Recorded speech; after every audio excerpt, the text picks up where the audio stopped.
Kisah Para Rasul pasal yang keempat, ayat 32 sampai ayat yang terakhir. Dari bacaan firman Tuhan ini kita melihat bagaimana kehidupan para murid ketika mereka sudah dipenuhi dengan Roh Kudus, ya. Ketika Tuhan Yesus sudah bangkit dari antara orang mati, dia hidup bersama dengan para murid, dan sesudah itu ia naik ke sorga. Sebelum Tuhan Yesus naik ke sorga, dia memberikan janji, kamu harus tinggal di Yerusalem sampai kamu digenapi dengan Roh Kudus yang akan kuutus untuk menggantikan aku di bumi ini. Para murid dengan setia menantikan kehadiran Roh Kudus di dalam hidup mereka. Dan ketika Roh Kudus memenuhi mereka, maka mereka menjadi orang yang makin berapi-api dengan Tuhan. Menjadi orang yang makin lebih erat dengan Tuhan. Makanya hari ini saya akan memberikan tema dari firman Tuhan yang kita belajar, yaitu erat dengan Roh Kudus. Erat dengan Roh Kudus. Sama seperti kehidupan para murid atau juga orang percaya lainnya, yaitu jemaat mula-mula, mereka erat dengan Roh Kudus. Mereka punya kedekatan, mereka punya kesatuan dengan Roh Kudus. Maka hendaknya saudara dan saya sebagai jemaat harus bersatu dengan Roh Kudus. Sebab tanpa kehadiran Roh Kudus dalam diri kita, maka kita akan menjadi orang percaya biasa, menjadi orang percaya yang sekedar melakukan ibadah kita secara rutinitas, tetapi tidak memiliki hubungan yang baik, erat, hubungan yang kuat dengan Tuhan. Itulah sebabnya kalau tidak ada Roh Kudus, tidak ada pimpinan Roh Tuhan dalam hidup kita, maka dengan mudahnya kita jatuh bangun, maka dengan mudahnya pira kumpul rendet ya, sudah itu tidak lagi. Karena tidak ada dorongan yang menopang saudara untuk lebih dekat dengan Tuhan. Kita lihat dari bacaan firman Tuhan ini tadi, kumpulan orang yang telah percaya itu sehati dan sejiwa, dan tidak ada seorang pun di antara mereka yang menganggap bahwa apa yang mereka punya itu sebagai milik sendiri. Ciri dari orang yang erat dengan Tuhan, yang bersatu dengan Roh Kudus adalah selalu memiliki kesatuan hati. Amin. Selalu hidup dalam kesatuan, tidak mau memecahkan diri dari persekutuan, tidak mau mengasingkan diri dari sesamanya. Dan membuang lapakabika weling lapakahau. Apa yang sudah disepakati dia ikut.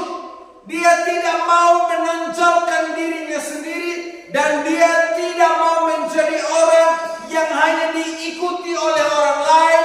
Dia tidak menjadi pribadi yang egois, tetapi selalu hidup dalam kesatuan.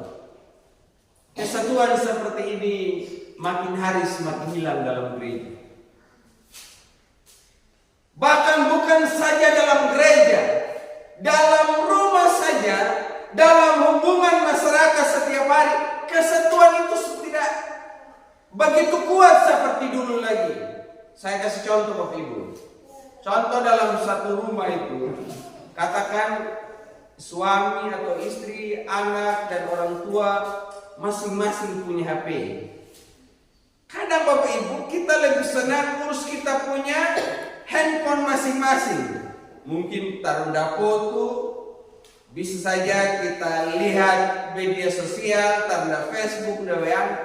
Kita lebih senang berhubungan, kita lebih senang bangun komunikasi dengan orang yang kita tidak lihat secara langsung dibanding orang yang dekat dengan kita.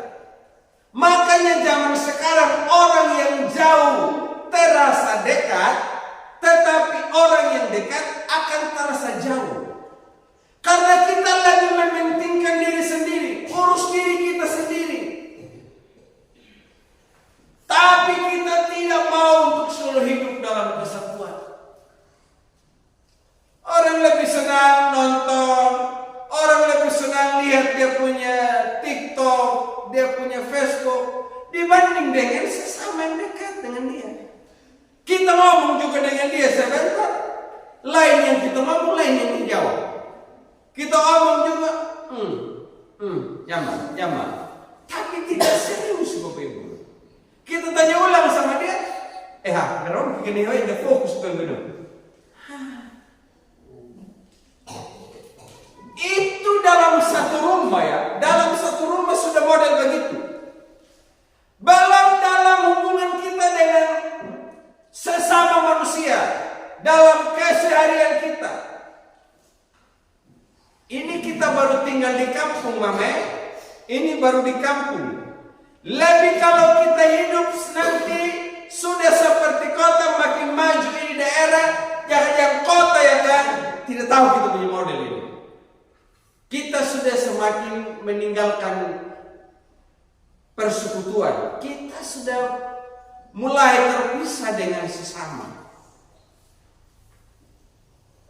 Makanya firman Tuhan katakan, mereka yang erat dengan Roh Kudus selalu sehati sejiwa. Makanya dalam gereja ini, kalau saudara tidak sehati dengan Roh Kudus, saudara akan hanya menjadi penonton dalam gereja.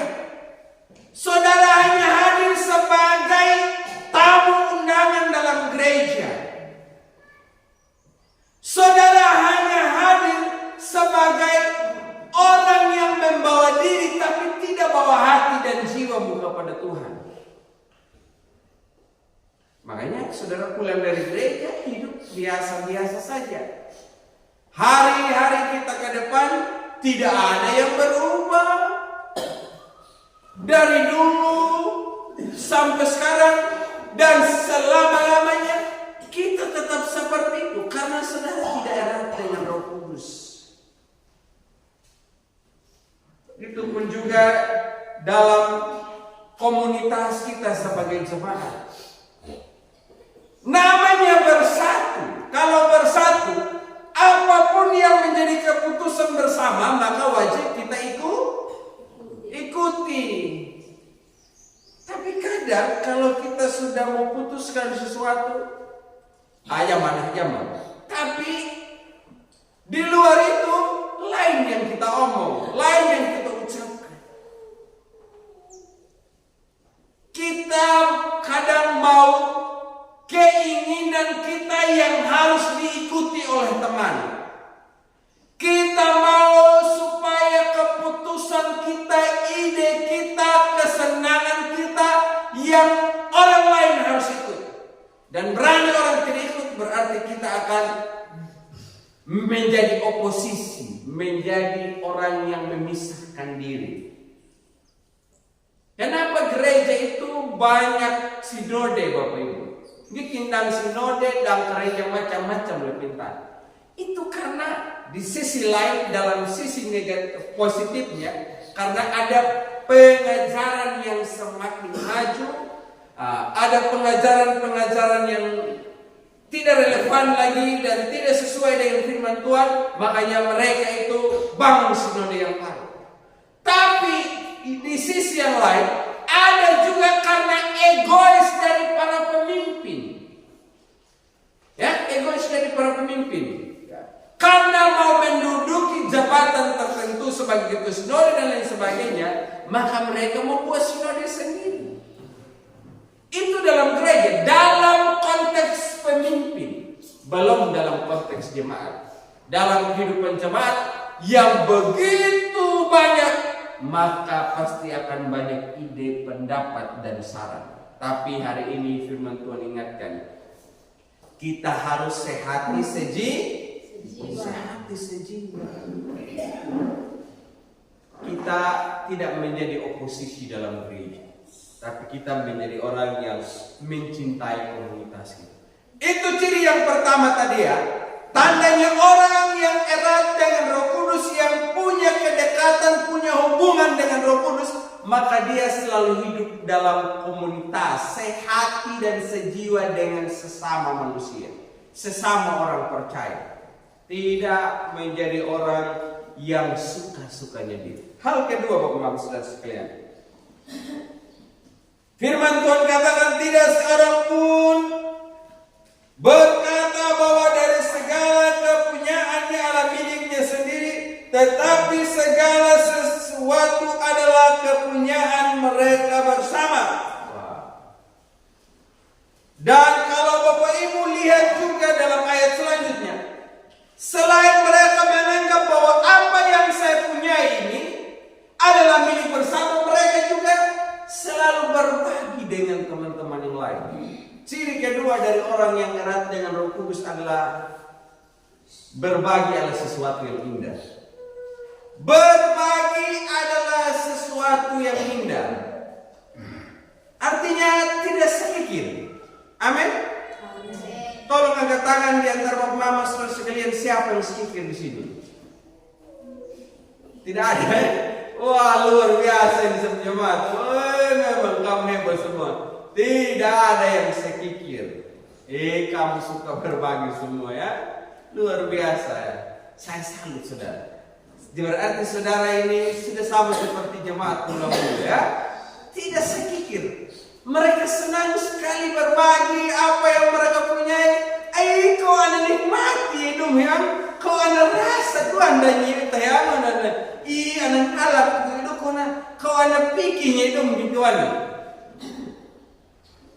Tidak ada ngalang kau PKH tu, kau ada rasa Tuhan hidup ada ngalang kau ngaloknya. Kau ke yang lima kampung teman. Ada kau tolong angkat tangan. Saya mau kasih dia sama dia. Atau ini dia dapat beras bansos. Kau ini kau nak halang anak mungkin lah ni anak. On kaya itu nak kapok kau hendak mengatakan. Saya kalau zaman dulu Bapak Ibu saya itu sering melihat hal yang demikian. Ya, zaman dulu apalagi kita orang-orang kampung, saya itu orang kampung, lebih kampung mudik saya dulu ya. Paling asik zaman dulu. Ya kan kalau laporan enggak ada pakaian anak ngeri anak bawainan. Kau ada rasa tuang kan depan lo bila perang kayak gitu bawai on dulu kau ada nikmatin ada kurang kalau letak ke kawan dia. Tapi sekarang Bapak Ibu sudah mulai hilang dari cara hidup berbagi seperti itu. Ada orang tertentu kalau dia beli sesuatu dia beli malam-malam Bapak Ibu. Mengerti? Dia beli malam-malam. Nah kalau dia beli siang-siang kan banyak dia sama dia toh. Tapi kalau dia beli malam-malam ya supaya orang tidak lihat sama dia. Yang itu akan penjual jam kawan dan katai gikawan punya kan kita ini kebab kewan itu kan. Makanya dia pergi malam-malam. Makanya pasar malam itu lebih laris Bapak Ibu ya. Nah, jadi saudara-saudara, berbagi adalah sesuatu yang indah.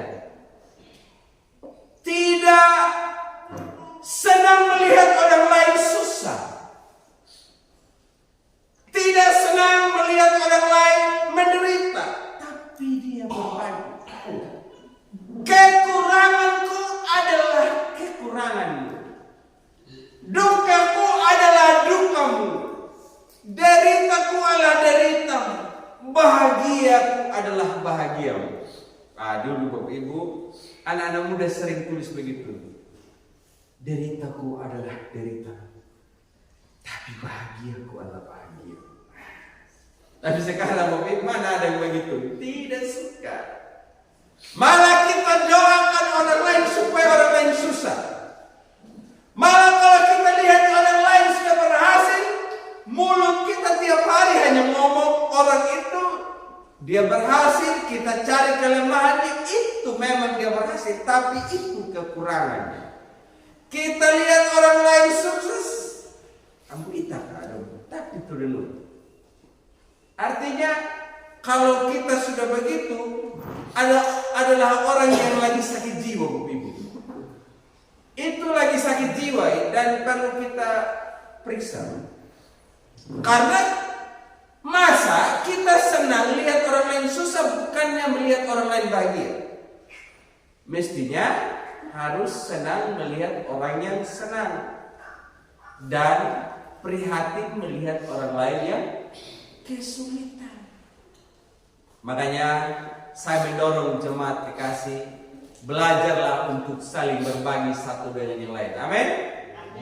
Harus sedikit demi sedikit. Ingat Wanda Polemiri, orang yang berbagi atau memberi kepada sesamanya, saya lihat justru hidupnya tetap begitu, tidak pernah kekurangan, malah kelebihan yang ada. Tapi ada orang yang sekikir minta ampun, tapi tetap susah yang ada. Kenapa Bapak Ibu orang yang sekikir itu susah? Walaupun dia kaya, kita bilang dia kaya harta, tapi dia miskin sahabat. Yang kau sekikir hulu makona jangan secara materi, tapi kau miskin karena sebetulnya kau tidak punya kawan, karena kau tidak punya sahabat, tidak mau bergaul dengan orang lain. Tapi orang yang suka berbagi, mungkin di rumah tidak ada apa-apa, tapi dialah orang yang paling kaya karena dia punya banyak sahabat. Dan dengan sahabat-sahabatnya dapat menopang seluruh kehidupan. Amin. Amin. Saudara pilih yang mana? Pilih banyak harta atau pilih banyak sahabat? Banyak sahabat. Ya. Sekarang saya tanya lagi. Siapa yang mau banyak sahabat dan banyak harta? Itu Bapak Ibu. Nah, kalau memang terbatas kita boleh miskin harta tapi banyak sahabat. Tapi lebih idealnya, lebih keren maksudnya. Nah, lebih bagusnya banyak harta, banyak sahabat. Kan ada lagu yang bilang begini. Biar tak punya apa-apa, asal banyak harta, wanen. Tapi itu salah, ajaran lagu yang salah itu. Lebih bagus punya banyak sahabat. Karena begini, kemarin saya baru pergi kubur orang mati Bapak Ibu. Artinya saya pimpin, bukan saya kubur langsung Bapak Ibu ya. Kemarin saya pergi di satu penguburan jemaat di sana. Anak kecil. Kalau saudara suatu saat mati, saudara tinggalkan harta, katakan uangmu 100 juta, hewanmu 50 ekor, babimu 200 ekor, itu paling banyak itu. Tidak mungkin sudah punya begitu ya. Artinya menghayal gitu ya. Pokoknya menghayal saja. Menghayal.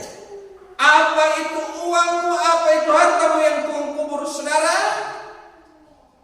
Yang kasih mandi saudara, kasih pakai pakaian yang bagus sama saudara, yang pikul saudara, antar di kuburan, tutup kuburan saudara, apakah itu uang dan hartamu?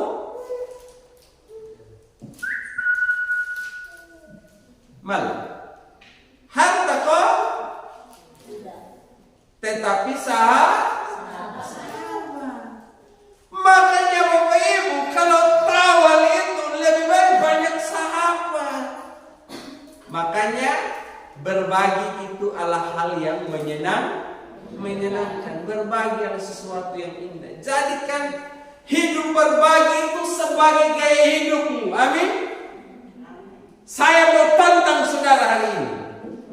Ciri yang membedakan bahwa saudara dan saya adalah gereja Bethel Indonesia adalah suka berbagi. Amin. Suka berbagi. Ciri. Jadi kalau orang lihat, enggak mainan dengan orang kan tuh. Pasti to Bethel mah. Pasti lo ada lelung maka bodi. Dan to Bethel mah tulu man hore lo. Ya kada itang maang lo mana kekurangan tak ya kada andang kana lebih lelur juga. Ada lulu madal lang na tahu an berbagi. Jadi kalau orang ngomong seperti itu, cirinya adalah orang GBI. Amin. Nah, jadi hari ini mulai lakukan ya. Sama seperti kampusnya Adiriska dong.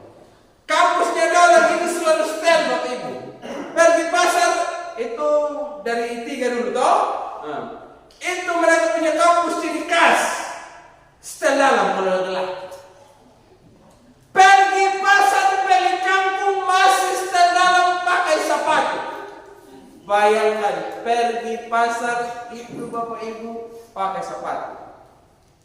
Kita bagaimana ya? Itu kalau orang suruh lihat yang lewat beli kangkung, beli wortel, beli ikan, itu pasti anak kampus dari STT Solagracia. Makanya kalau kamu lihat ada Rizka di style memang begitu dari kampus, ya. Begitu. Itu ciri khas, dan saudara dan saya juga berbagi itu adalah ciri khasmu yang membedakanmu dengan gereja lain. Amin. Karena saudara hidup sama seperti gaya hidup jemaat mulamu, mau berbagi kok. Amin. Berbagi dari hal kecil. Karena namanya bisa kena nanggulan dan nana may nunangu ay anawa nan hau gara lang tak yang adon wen ganyo makatu il nakati pun da pun kopi nang ngara de rambu kanyo kayap nong buan mo do di lu mga banu ka dia na ka ngani ma menyetop bisa aja nih kawin gimana nih dia mau menang dan ning enggak benar padahal ini nyeletap desau yang dia ini nyebelkan pun dalu kaling matulu jadi kupinya babin jadi yang ada kaling on tua lah kakara loh jadi sini kaling tulu ai anan dulu kita ngaku dua moin ang rambu kumit ketulak wangi ya kau paning bagian aku tanya dulu ada pena nu baik betul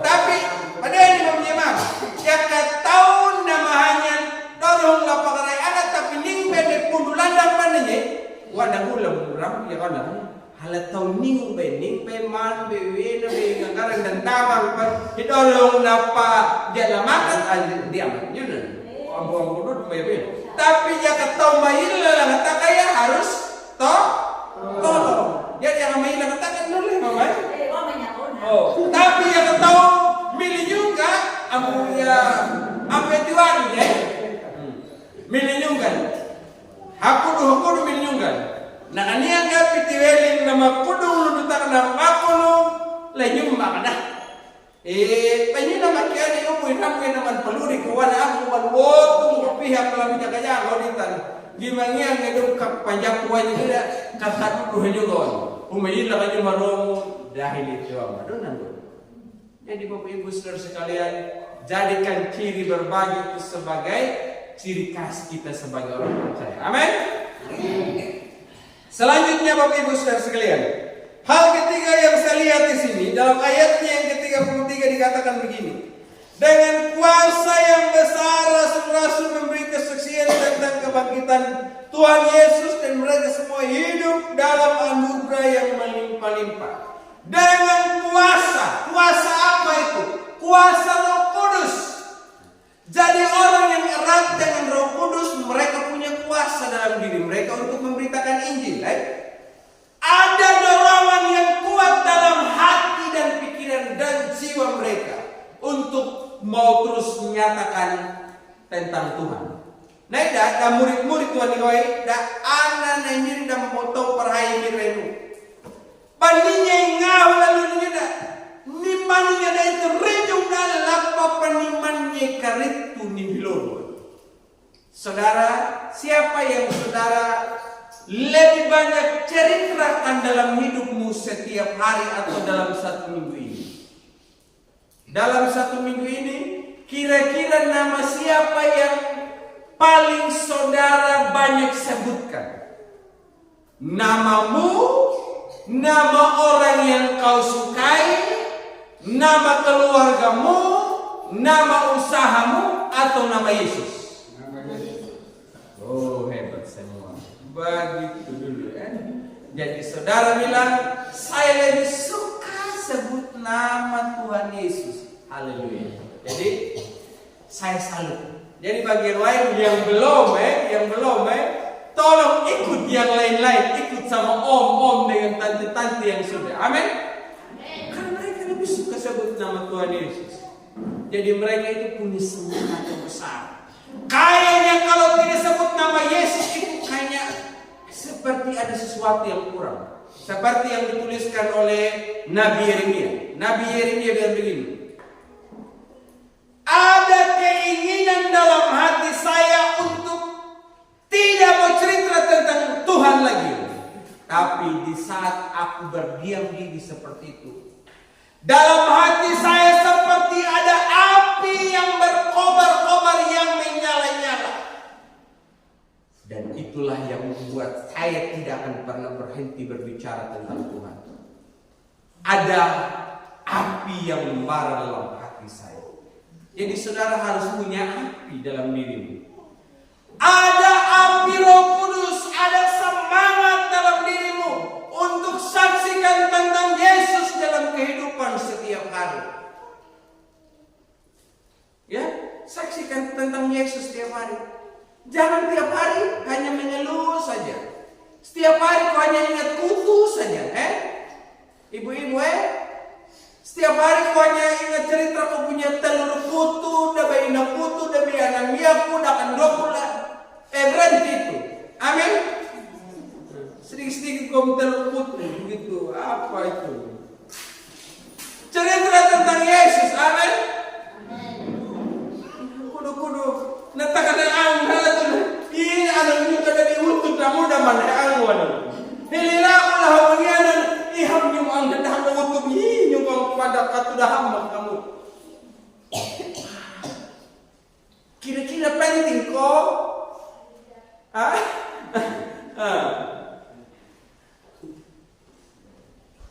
Kalau itu penting bagimu belum tentu orang lain penting. Jadi cerita yang penting-penting saja. Kalau Yesus itu penting bagi semua orang, Jadi saudara, ada semangat untuk cerita tentang Tuhan Yesus. Wih, pemantauan alamnya orang,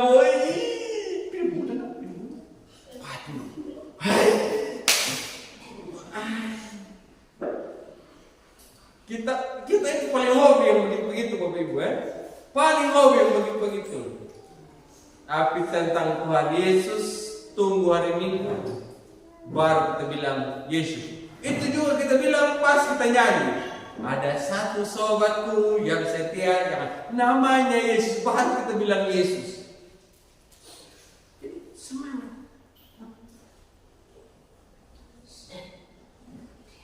Dimanapun kita berada, sama seperti para murid ini. Seandainya mereka tidak berkobar-kobar, tidak punya semangat untuk beritakan tentang Yesus, maka kekristenan tidak akan mungkin sampai di Pulau Sumba dan tidak akan mungkin sampai di KKH. Tapi karena ada pemberita-pemberita yang dengan penuh semangat beritakan tentang Tuhan Yesus, makanya Injil itu tersebar ke seluruh dunia. Makanya kalau saudara mau nama Yesus itu bisa dimiliki oleh banyak orang, oleh seluruh keluarga kita, sahabat kita, beritakan tentang Tuhan Yesus. Sudah tahu ketemu orang itu bukan orang yang tidak gereja, tidak setia dengan Tuhan, tidak mau cerita tentang Tuhan Yesus, tapi suka cerita-cerita yang lain. Saya kagum dengan seorang hamba Tuhan, namanya Dale Moody. Dia bilang begini, bahwa nyuna dan Tuhan akan ia anggap na palambaru ya akan dedi madukuan na pendewanya ini. Saya tidak akan mau makan di pagi hari sebelum memberitakan firman kepada sesama, paling tidak satu orang saja. Jadi dia punya target satu orang. Pagi hari sudah harus tinggi di satu orang Bapak Ibu. Jadi kita Bapak kira-kira bagaimana? Apa punya target dalam hidupmu atau tidak? Harus punya target. Makanya bagaimana supaya saudara punya semangat seperti itu? Harus erat dengan Roh Kudus. Harus erat dengan Roh Kudus. Jadi tolong cek.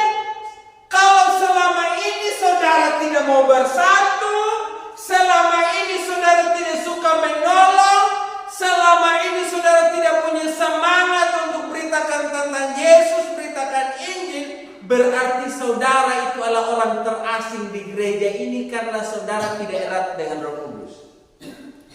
Tapi kalau saudara erat dengan Roh Kudus, saudara punya semangat. Ayo kita melayani, ayo kita injili, ayo kita beritakan firman Tuhan. Tapi kalau tidak ada semangat itu dalam dirimu, tandailah saudara hanyalah orang beragama, tapi saudara dan saya bukan pribadi yang erat dengan Allah. Karena orang yang erat dengan Allah, dia tidak punya kesukaan yang lain selain Tuhan. Orang yang erat dengan Tuhan tidak ada kesukaan lain. Catat ini Bapak Ibu, catat. Dan apa ibu hau aja karena tahu nama kau dan yang nama Tuhan. Hanya satu yang dia inginkan, hanya satu yang dia sukai, yaitu berapi-api bagi Kristus. Jadi kalau saudara tidak berapi-api bagi Kristus, tandai saudara tidak dekat dengan Roh Kudus. Saudara memang mengakui adanya Roh Kudus, tapi Roh Kudus itu tidak engkau izinkan untuk bekerja dalam diri saudara dan saya. Makanya hari ini mari kita izinkan dia untuk bekerja sepenuhnya dalam diri kita sekalian.